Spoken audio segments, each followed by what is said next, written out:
sit by your hat. Okay. Good evening, everyone. It's been a nice day. Wasn't so nice a night last night. The power went out. And I hugged myself all night. It was chillimus. All righty. We're starting something new for this next year on Wednesday night. If I'm here to do it, what happened here?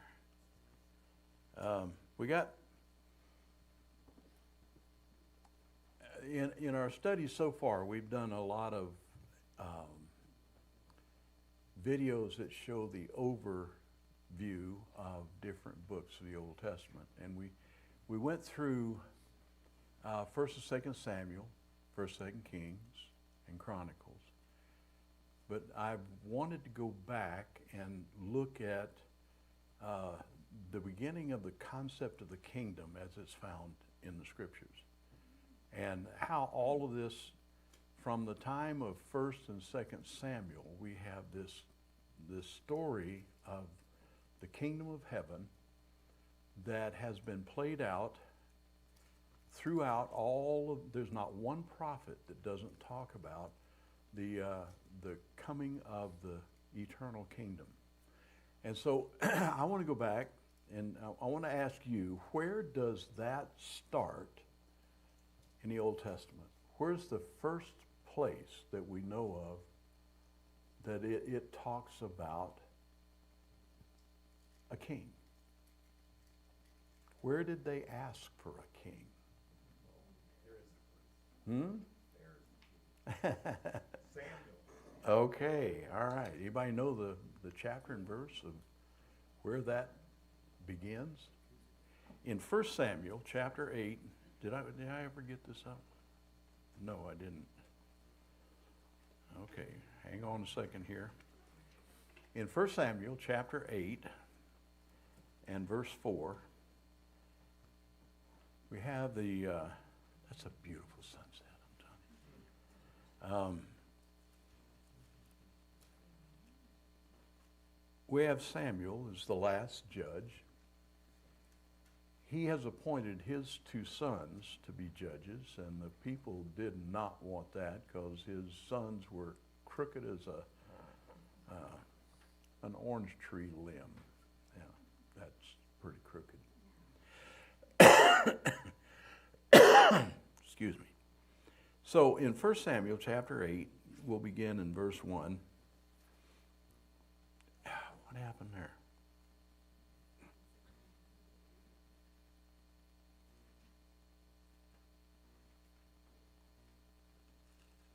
There we go. You want to read? Okay, read, start in verse 1. Chapter 8, verse 1. And it came about, when Samuel was old, that he appointed his sons judges over Israel. Now the name of his firstborn was Joel, and the name of his second, Abijah. They were judging in Beersheba. His sons, however, did not walk in his ways, but turned aside after dishonest gain, and took bribes, and perverted justice. Okay. Here's the situation. Sounds like today. When truth doesn't matter, and Samuel was the last of the good guys. So the people have a choice to make. Do we want a couple of dishonest judges, or do we want to go a different direction? Where was it that Moses told the people, well, actually God told Moses that the people were going to do this. Where did Moses say that they're going to go after a king? They're going to ask for a king, and here's what the king's going to have to watch out that he doesn't do. In Deuteronomy 17, we have that particular story. But here's what happens here. Now, they've been in the land of Israel, and they've had judges for 350 years. That's a long time. And that's longer than we've been a nation. And the judges have been, what is the meaning of the word judge? I was talking with Marty. We were looking at how many different words are judge. Did you ever decide how many words in the Old Testament? It's a bunch. It's many different words for this. But the word that is the first one that I know of in the Old Testament that can help us to understand is the word judge that when the wives of Jacob started having children, and there was Reuben, Simeon, Levi, and Judah, then Dan and Naphtali. Dan, when Dan was born, the mother of Dan said, I have been vindicated. And if you go back and you look at all the names of these kids that were born to these 4 different women, every name has something to do with the jealousy that there was between them. But the word judge there meant vindicated, but it's also used, that's the name that Daniel is in much later on, just with I-E-L at the end of it, which means God is my vindicator. She named her son Dan because God has vindicated me by giving me. So half the time these judges were deliverers, vindicators from their enemies, and half the time they were straightening the people out. So it had a double meaning that meant judgment and it meant deliverance. So right here, these people have had it because they've been looking around and they see all these different nations. Here's what they say.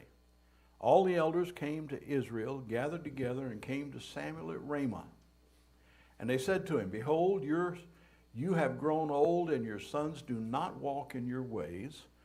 Now appoint a king for us to judge us like all the nations. They want somebody who's going to be their judge, their deliverer, their lawgiver. They want this person that everybody else seems to have. Well, who do you suppose they're going to pick for something like that? I've often thought that you seldom see anybody diminutive in that position. It's not? Not often. Napoleon, I don't know how he got where he was, but you see the attitude that he had, you know. This is generally something that comes with massive size and fighting ability, and that's what they wanted. And that's what they get in this particular thing. But here's how it turns out. Appoint a king for us to judge us like all the nations. But the thing was displeasing in the sight of Samuel when they said, give us a king to judge us. He's got his feelers hurt here. And Samuel prayed to the Lord. And the Lord said to Samuel, listen to the voice of the people in regard to all that they say to you. For they have not rejected you, but they have rejected me from being king over them. Like all the deeds which they have done since the day that I brought them up from Egypt to this day, in that they have forsaken me and served other gods, so they are doing to you also. Now listen to them, listen to their voice. However, you shall solemnly warn them and tell them of the procedure of the king who will reign over them. So he's going to repeat what Moses had told the people, and that is that he's going to take your he's going to take your crops, he's going to take your kids, he's going to take everything that is important to you, and he's going to take the best of all that, and you're going to be left with whatever's left.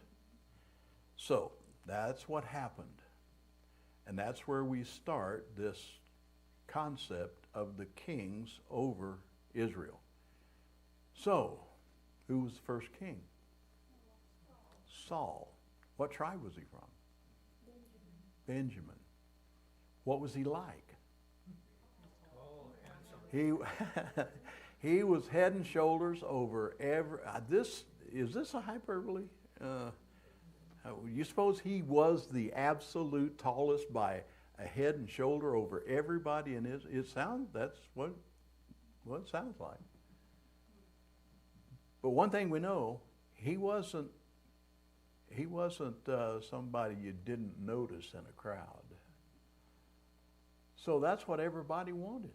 They wanted that kind of a king.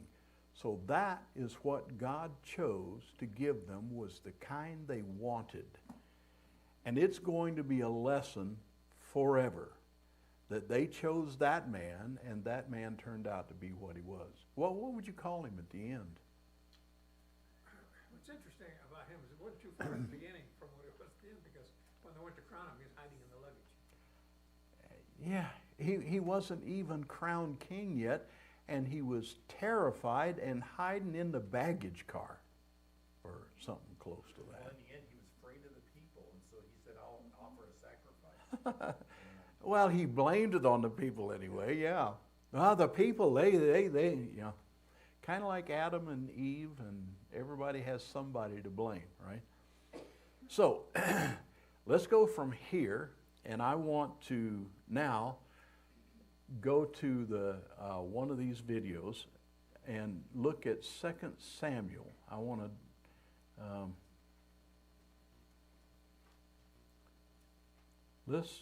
listen to this, 2 Samuel, because this is where David becomes king.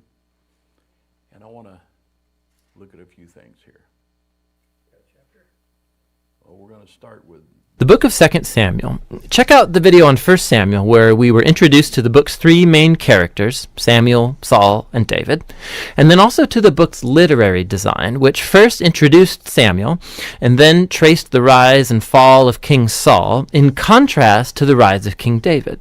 2 Samuel tells the story of David as Israel's king, and in two movements. There's a season of success and of blessing, followed by a huge moral failure and then its sad consequences. And then the book ends with this well-crafted conclusion that reflects back on the good and the bad in David's life, generating hope for a future king to come from his line. So 2 Samuel picks up after Saul's death, and David surprises everyone by composing this long poem where he laments the death of the very man who tried to murder him. And I want to stop right here, because Saul, for years, tried his best to kill David and destroy any threat to his throne. He was like every other despot that ever appeared on the face of the earth. He was jealous of his place. Somebody turn to Job chapter 31, and I can't remember what verse it is. It's in chapter 31.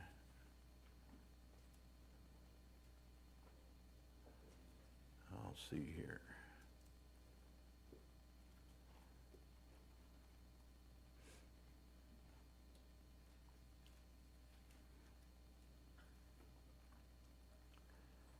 Oh,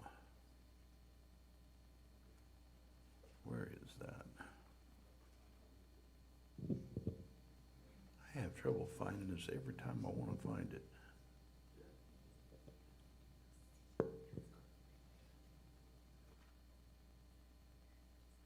Ah, gracious. I know it's here, but hang on a second here. Yeah, 30. Okay, verse 29. That's the one I want. Thank you for helping the old guy out here.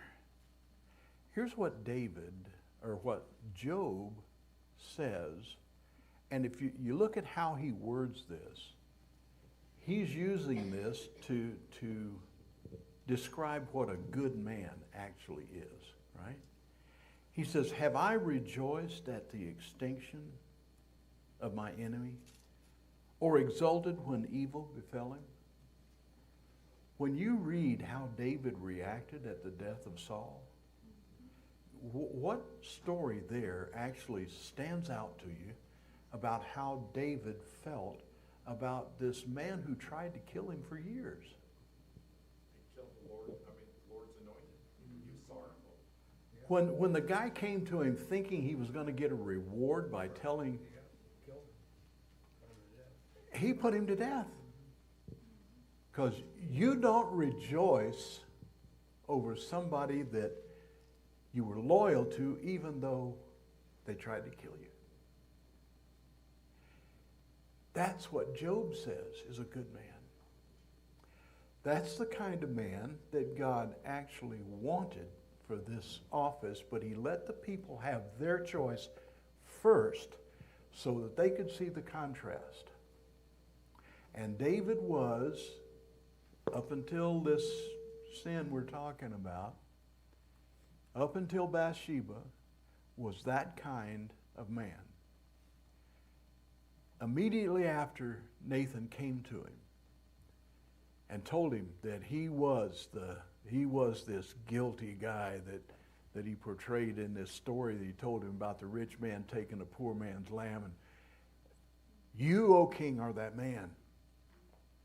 David immediately did something that Saul never did.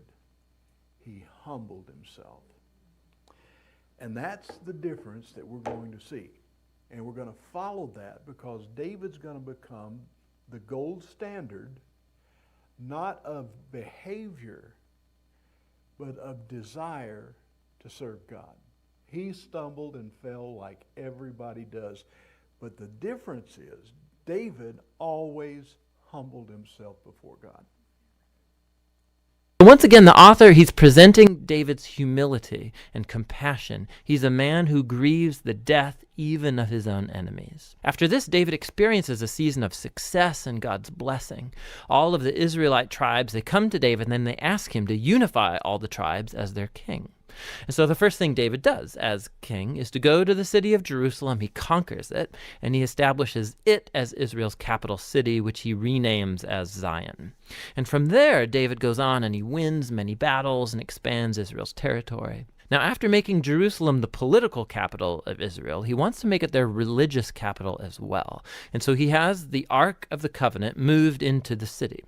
And then in 2 Samuel 7, he tells God, now that Israel has a permanent home, he thinks that God's presence should also get a permanent house. So he asks if he can build a temple for the God of Israel. But God says to David, thank you for that thought, but actually I'm going to build you a house, a dynasty.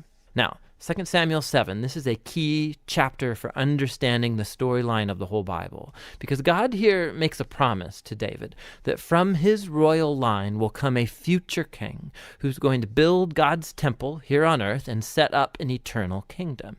And it's this messianic promise to David that gets picked up and developed more in the book of Psalms and also in the books of the prophets. Did you catch something there that he said about this kingdom? It's true in a way, but not true in the way that he means it. That God is going to set up a kingdom here on this earth.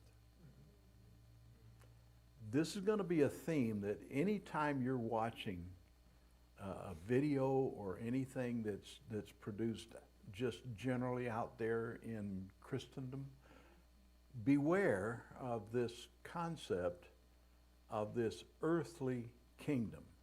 It was on the earth, but it was not of the earth. And that's the difference that is real hard for some people to see. And it's this king that gets connected to God's promise to Abraham. The future messianic kingdom will be how God brings his blessing to all of the nations. And it's right here, in the midst of all this divine blessing, that things go horribly wrong. David makes a fatal mistake. Not fatal for him, but for a man named Uriah, one of David's prize soldiers. So from his rooftop, David sees Uriah's wife, Bathsheba, bathing. David finds her, he sleeps with her, gets her pregnant, and then he tries to cover the whole thing up by having Uriah assassinated and then marrying her. It's just horrible.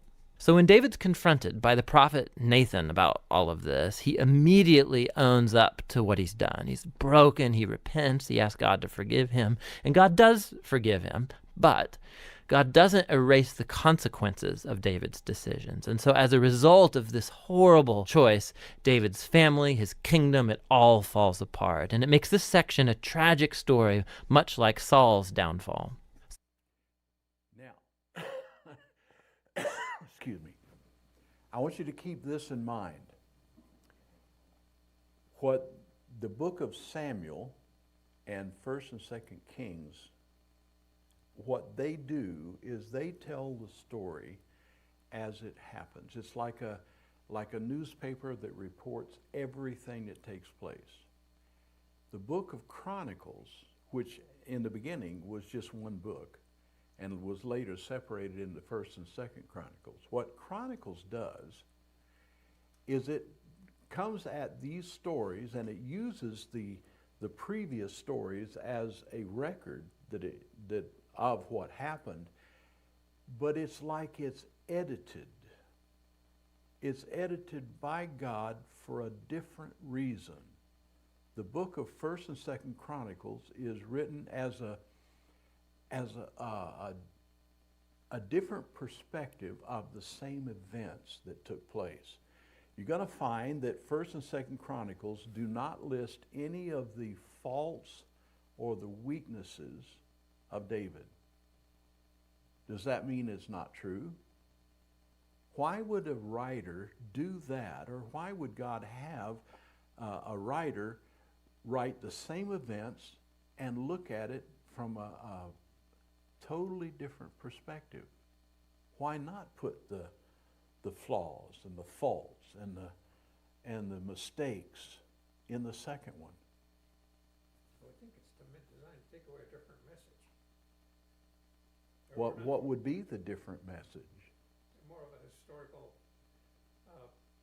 his place in history rather than his personality, the daily life sort of thing left out. Yeah, these accounts were written by court reporters that would take what the king said that day and they would write them down and what happened that day, and they wrote it from their own perspective as a scribe, a court reporter. But yet when the books of Chronicles are done, what was the difference in the timing of the two? Anybody know? When was Samuel, when were those events written? Was it always the same person that wrote it? Or how did that work? If you read the story of David when David became king or when Solomon became king, it talks about who was over the priests, who was over the singers, who was over this, who was over that, and it would tell you who the recorder was, who it was that was writing down the events of the time. And that is how many newspapers in the country do you suppose have the name Chronicle? I mean, that's what they are. They are a daily chronicle of life in that particular place. And that's what the Chronicles are, but here's the difference. They were written a couple of hundred years after the events. And so they're written after the captivity, and they're written for a totally different reason than just telling what happened at the time. Because if you read the story of, say, Manasseh, the worst king that Judah ever had, you know the difference between the way it's recorded in Chronicles and the way it's recorded in Kings? In Kings, it says nothing good about Manasseh. Nothing. Because what was happening to them at the time was disgusting. I mean, he was taking them into a position where they were going to suffer drastically. Yet, 200 years later, when it's written again. It's written from a position of establishing a hope that is centered around this kingdom, this eternal kingdom that God is bringing to bear someday. And the writers of Chronicles are trying to give a message of hope, and you don't do that by saying everything that's wrong. I was talking to a doctor today. She's a wonderful lady. I just love her. She has a bedside manner that is just, it encourages me every time I go in there. She could tell me I'm dying in the next 10 minutes and it would make me smile. You know, I mean, she's got that kind of personality. But she said she went through a period of her life with her husband. She was almost ready to divorce him because everything that came out of his mouth was negative. And she had cancer, and she was fighting cancer and listening to his negativity, and she says, you either change the way you are or I'm going to divorce you. And he realized, good grief, is it that bad? And he changed. And she said, we've been married ever since. And she said, it's a lot better. You don't get encouragement from constant saying what's wrong with everything. Now, it wasn't that the writers of 1st and 2nd Chronicles was lying to the people, because they still had that record of kings. They could go back and they could look at all of it, but they wouldn't see the hope that was in this kingdom if they were constantly facing all this that went wrong. So that's why the difference in the two, I believe, it makes sense to me that's why you have a totally different picture. There's not any mention of David's weaknesses. It doesn't talk about him being afraid, and it doesn't use any of the kind of language that you find in Psalms where David says, I'm at my wit's end. Why have you deserted me, Lord? None of that. And you don't have the story of Bathsheba in the picture. There's none of David's sinfulness in that.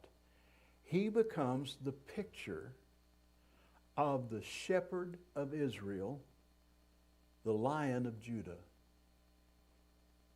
Doesn't mean he didn't do anything wrong.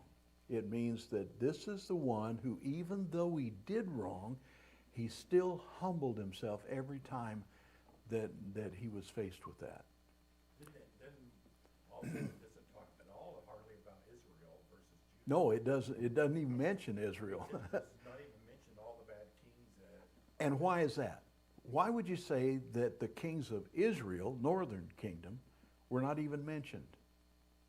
Why? None of them were good. Huh? None of them were good. Well, none of them were good, but why were they up there? They jumped ship and They jumped ship, yeah. They were disloyal to the nation. They separated themselves from it, and because of that, they weren't really God's people like Judah was.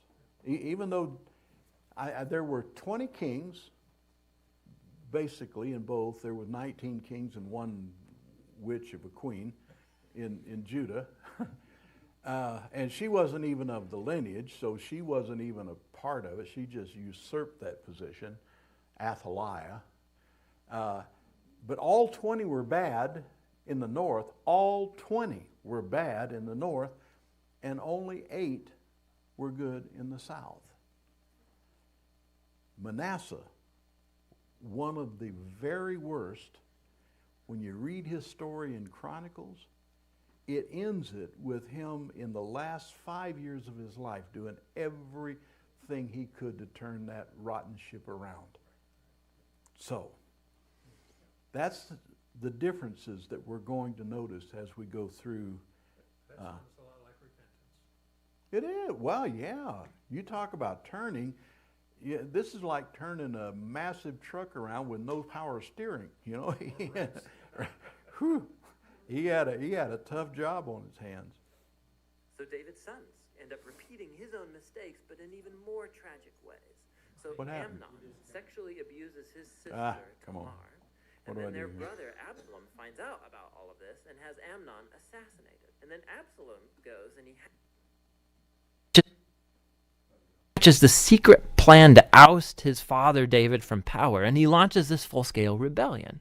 And so for a second time, David is forced to flee from his own home and go hide in the wilderness, except this time he is not an innocent man. The rebellion ends when David's son is murdered, when it breaks David's heart. And so once again, he laments over the very man who tried to kill him. David's last days find him back on his throne, but as a broken man, he's wounded by the sad consequences of his sin. The book concludes with a well-crafted epilogue, with stories that are out of chronological order, but they have this really cool symmetrical literary design. So the outer pair of stories come from earlier in David's reign, and they compare the failures of Saul and then of David, and how each of them hurt other people through their bad decisions. The next inner pair of stories are about David and his band of mighty men who went about fighting the It talks about David's sins that hurt so many people. Do you remember David's statement that he made? I think it's Psalm 51, I'm not sure. Against thee and thee only I have sinned. How could he make such a statement as that? Well, how could that? It's in the book of Psalms. It's there for us for all truth, you know, but how is it true? Ultimately, all sin is against God. Yeah. I mean, that's People, but yeah. when an animal kills another animal to take something that's the other one's. Is there anything wrong with that? Oh, no, unless you live in a neighborhood where your dog's, then you could be in trouble. But nature, that's just the way it is. What makes it different for human beings is because God gave us a different rule than he gave the animals. So when David said that, he wasn't saying he didn't hurt anyone else. He was saying, my sin was against you and your authority. So. Philistines. And what's interesting is that both sections have a story of David's weakness in battle. So in contrast to the victorious David of chapters 1 through 9, here we see a vulnerable David who's dependent on others for help. The center of the epilogue has two poems that act like memoirs, and David reflects back on his life, and he remembers times when God graciously rescued him from danger. And he sees these as moments where God was faithful to his covenant promise to him and to his family. Both poems conclude by looking back onto the hope of God's promise of a future king who will build that eternal kingdom. Now these poems and then God's promise also connect back to Hannah's poem that opened the book. And so these key passages from the beginning, now the middle, and the end of the book bring the book's themes all together. Despite Saul and David's evil, God remained at work, moving forward his redemptive purposes. And God opposed David and Saul's arrogance, but he exalted David when he humbled himself. And so the future hope of this book reaches far beyond David himself. It looks to the future, to the Messianic king who will one day bring God's kingdom and blessing to all of the nations. And that's what the book of Samuel is all about. Now, here's a couple of questions. When did this plan for the kingdom start? Go all the way back to Genesis. I'm firmly convinced it was part of the eternal scheme of redemption. Yeah. So you go back as far as you want to go back. There's a video I'd love to share with you that you need to watch on your own. And then if we all want to do it, we could do it and we could talk about the elements of it. But it's called The Star of Bethlehem. That's the one I sent you. Yeah. That's good. It's a video. It's a video. Yeah. You can find it on YouTube. But I have never given any credence to the timing of the dates that people use. And honestly, they've been wrong. Except for,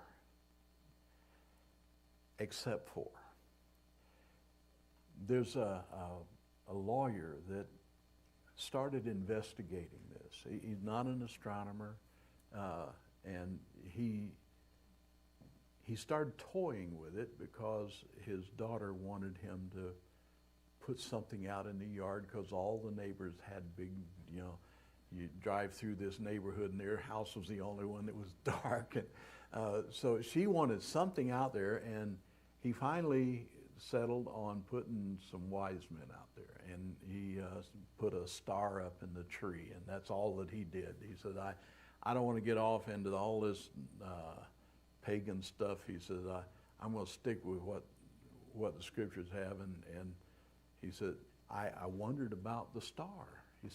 I started wondering what that star was. Was it actually a star? Did it actually stop? Did it actually move to show them where to go? And he bought a program to track the stars. And he went back and started doing research on this. And you'll have to watch it yourself, because the way he wound up, they are able to track the stars and the planets to find out where they were at a specific day in the past. Now, this wasn't something that could be done except in the last 34 years. Yeah, well, there was a German in the 1600s that came up with a mathematical formula for tracking the stars, but they didn't have computers. Everything had to be done, on paper, and it was really hard. But now they can track the stars, and they can actually show an image of the star, an animation of where the stars are and how they relate to one another. And they actually can pinpoint the day and the hour that Jesus died and what was happening with the cosmos at the time. You know how in Acts chapter 2, it quotes Joel. It says the moon will be turned into blood. What I didn't realize is that the day that Jesus was crucified, there was a lunar eclipse that when it came out of the lunar eclipse, and the lunar eclipse would have been during the nighttime, but the moon was full when it came out, and it was after a lunar eclipse, quite often there's a blood moon, which is caused by and he showed a picture of what it would be like looking at the earth from the moon, what technology can do, and seeing the blood moon, seeing what the effects of the blood moon. Yeah, it showed the blood moon and the blood earth from that point of view. Yeah, and so it's not voodoo. It's not somebody's imagination. It's pure science, and following the mathematics that show how the Bible is exactly right when it talks about what happened on that day, and there are historical events that support that. Extraordinary events. What that tells me is that this kingdom and the death of its king and his burial and his resurrection is part of a plan that was fixed in time and the rotation of the planets. And when we have this event take place, they saw a star in the east that had to be something that was different from anything else. These I don't want to call them astrologers because these were probably Jewish wise men that were looking for the signs of the Messiah. And when they saw that sign, they followed it. And when they got to where they needed to be, they went to Herod and asked him, and he said, in Bethlehem. And when they started toward Bethlehem is when they looked to the south and they saw that sign in the heavens, right over where it was supposed to be. That's how sailors and travelers didn't have GPS, but they had the stars that they used to follow. So there's so many things that. What's the name of the video again? It's the Star of Bethlehem. Yeah. I maybe got smacked when I watched this video, so I sent it out to several people, but it is. Just look at it and you evaluate it for yourself. Yeah. You know, but Yeah.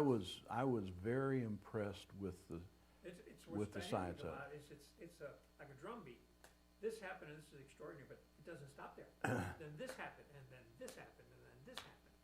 And Yeah, and when you stop and think about the precision of all of this, and that it was that way before any of this ever happened, the timing of this was something that had to be just right. So it gave new meaning to me of statements like in Galatians, when the fullness of time came. I mean, that means that the time was just right. at the stroke of midnight. You can understand now what Jesus meant when he said, Mom, my time hasn't come yet. And when the disciples wanted him to go to the feast ahead of when he wanted to go, it's not time yet. There was a specific time that these things had to take place. So, I want to get to the first one of. Let me see if I can get to it here. I want to get to the first one of First Chronicles. Where you go?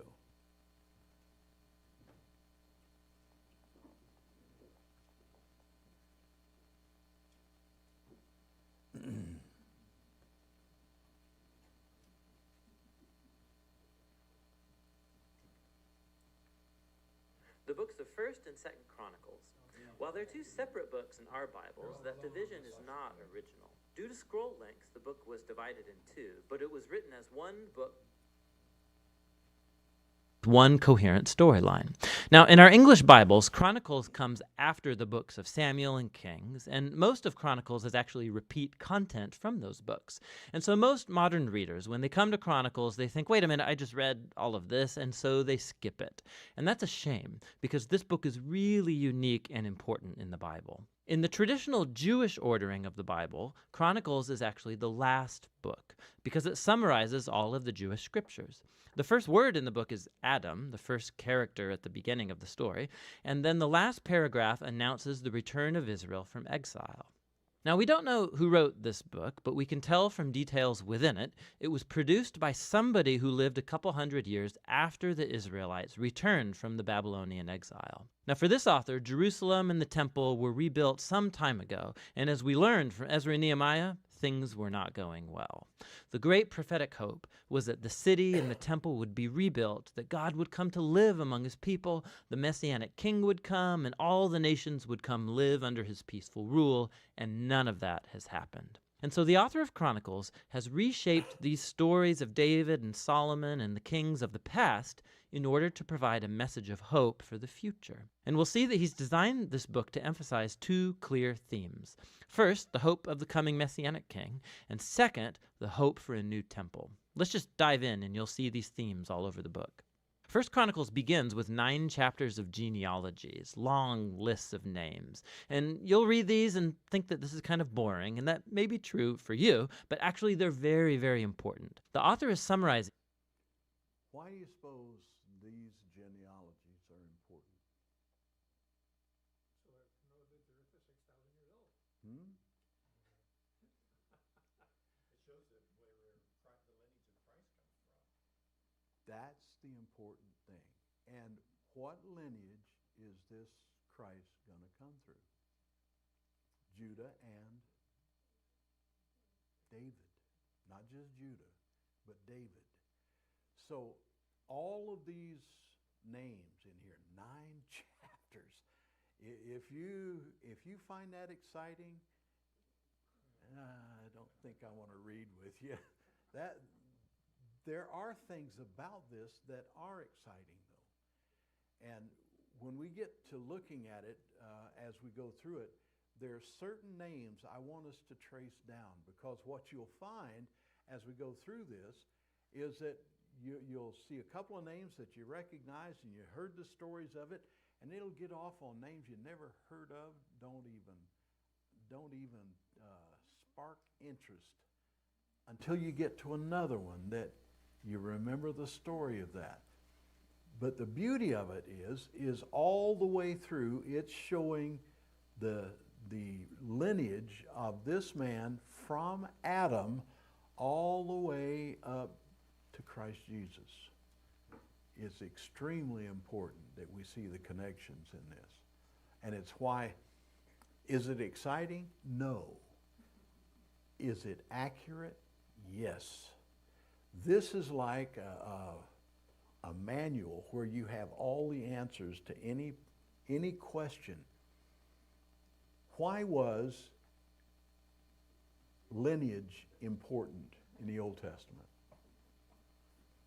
Why was it not just kings, but what was important about lineage? People, Huh? what tribe? Yeah. If you were going to sell a piece of property, who could you sell it to? Only those of your tribe. Now that gets pretty tricky, because if you're going to sell a piece of property, you had to make sure that you knew and you understood who was buying it, and it could only be, remember the story of Ruth and Boaz, and how Boaz was going to buy back that property that belonged to Naomi, and he did, because he was her kinsman. He had the right to, but he had to wait until a person who had more of a right gave up the right before he could buy it. I mean, that lineage was extremely important. Guess who the lineage went through?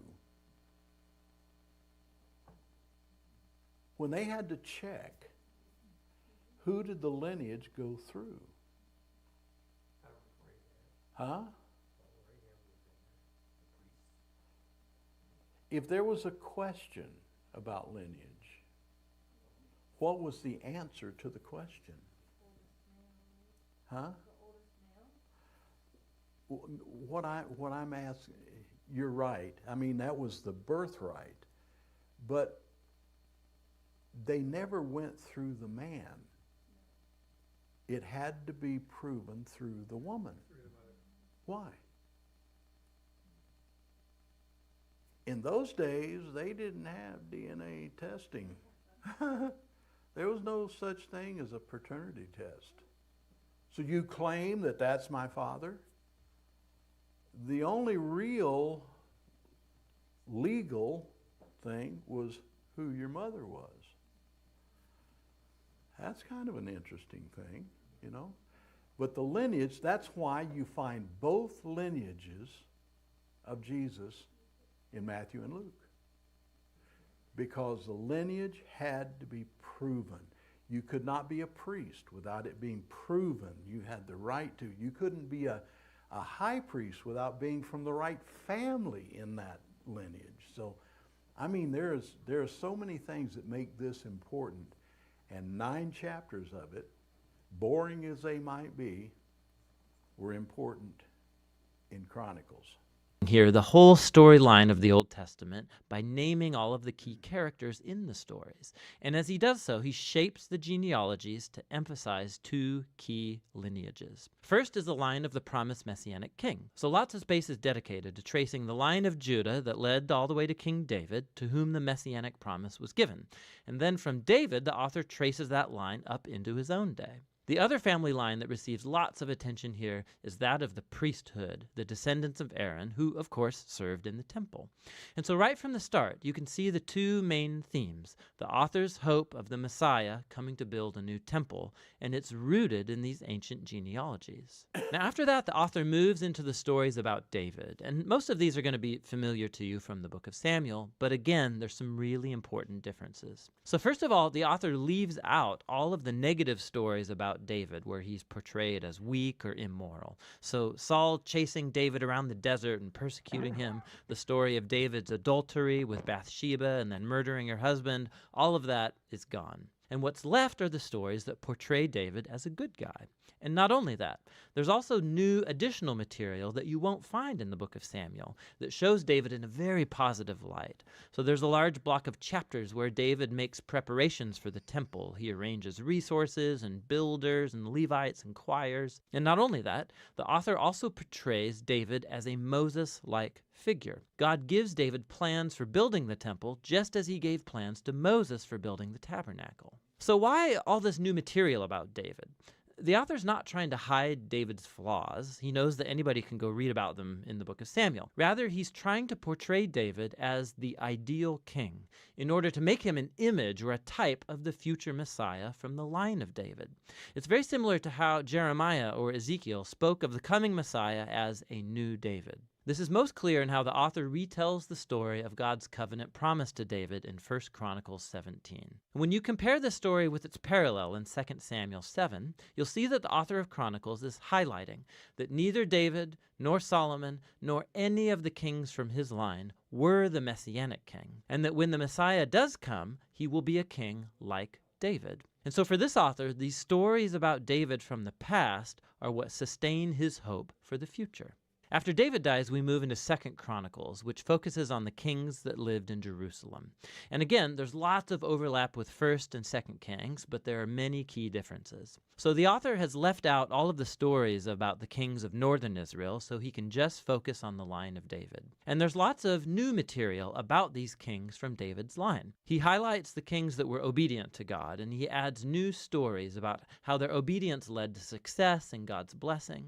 But he also adds new stories about kings who were unfaithful to God. They didn't follow the Torah, they led Israel to worship idols, and these kings face horrible consequences, all leading up to Israel's exile, a mess of their own making. And so this whole section becomes a series of character studies where the author wants later generations of Israelites to learn from their family history, and so become faithful to their God and the Torah. Now, the book's conclusion is really unique too.